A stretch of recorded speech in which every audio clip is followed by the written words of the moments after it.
he didn't come from typically, Mm-hmm. historically, Disney CEOs come from the studio side. Yeah. Chapek didn't. Yeah. He came from theme parks. He came from retail. He dabbled in distribution with, I think, in the 90s with Eisner, with like the VHS era and all that. Yeah. But he's not a studio guy at all. No. And it's kind of the studio and the Hollywood trades and what have you. They largely see Chapek as, hey, you know what? You can't sit with us. Right. Kind of Mean Girls kind of mentality. You see that a lot, Absolutely. Yeah, and that's how the industry works. You're either on the inside or you're on the outside. Chapek's definitely on the inside. He is an outsider, and he has made no effort or no attempt to ingratiate himself into being an insider. In fact, a lot of his decisions have been kind of anti the club, so to speak, right? Anti the establishment, and that's got a lot of people. That's got a lot of people upset, and that's, unfortunately, with some of the kind of,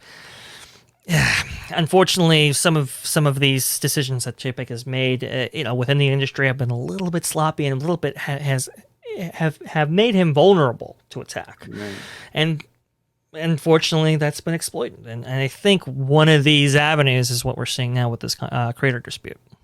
And honestly, Vash, I'm honestly very surprised. Whether look, those of you watching at home, whether you love Chapek or whether you hate his guts, there's no denying.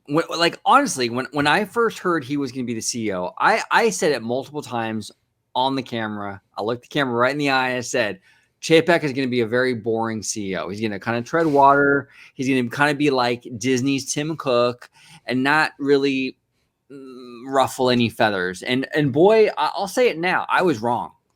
Yeah. This guy has ruffled more feathers than I would have. I really didn't see this coming. He has ruffled more feathers.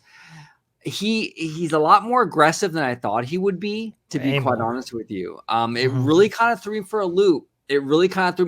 I really didn't expect this at all. No, I mean, it's very interesting because I think a lot of other CEOs would be like, hey, let's not rock the boat. Let's kind of get out of this, the effects of the pandy, and kind of let's, like you said, tread water until we can kind of get ourselves into a position where we can make some moves. But even then, let's be conservative with our approach and stuff like that. That's not Chapek. He's like, oh, we're going through a crazy shutdown. Our parks are shut down. Our studios are shut down. We can't distribute films. Okay, this is when we're going to make some changes. It's like, whoa, what? It's and he's been very, very bullish and very open. He's like, we're going to position ourselves in a better position than we were when we started this whole thing, and that's while we're in it. And it's like, that's a bold move, cut. And let's see how it plays out. But hey, it has played out quite nicely, at least from the quarterly earnings reports and the historical figures and trend lines. So, can you disagree with them? I don't know. Very hard to. It's hard, and this might be part of the reason why a lot of fans look at Chapek. They don't like his personality, right? Yeah.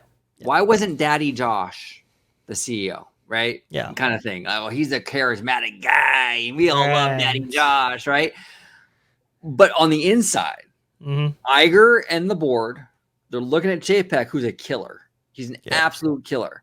And we don't know this, but they do. They know he's a shark. Yeah. And this is the guy that's going to defend the company and do whatever it takes. And he's got the cojones, the kind of, and that's probably why they chose him. We don't know that, though, because we're not in the day-to-day, thing. But he is definitely kind of a ruthless thing. Look at that press release. And I know a lot of people, and including us, we didn't agree with it, but the press release towards ScarJo. Yeah. After that whole lawsuit, it wasn't like, oh yeah, they weren't playing patty cake. It was like, you know what? I think it was kind of this tone right here. Thank you very much. I think that was the tone, right? That was the tone. Thank you very much. And they weren't playing with it, and it was very aggressive. Yeah. It wasn't apologetic at all, and he's really. He is different approach than I thought. Definitely a different approach for sure. He surprised me. He definitely is an outsider. He has no qualms about it. And look, he has he doesn't have any allegiance towards the industry. He doesn't have allegiance towards, you're a little, the way you did things in Hollywood. No, it's cutthroat, survival of the fittest. It's, hey, look, there's going to be a streaming war here. We're going to be at the end of that right there. We're going to be one of the big three. And got to crack some eggs to make an omelet, I suppose. That's kind of where he comes from.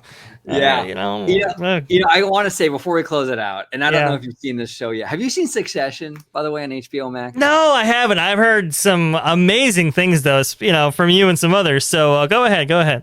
No, that's a great show. I mean, there is a funny thing in there about cracking eggs, but I won't spoil it for you guys. But season 3 starts, I think, in a few weeks. But Succession, if you love this Chapek Iger corporate board drama, you'll love Succession because it's that same energy, but like behind the scenes. Check it out, guys. If you haven't seen Succession, check it out. It's a great show. I binged like the first 2 seasons.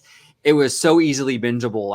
I couldn't get away from it. It was great. So yeah, and it's totally Disney. I mean, the company that this whole thing revolves around is a media company with theme parks.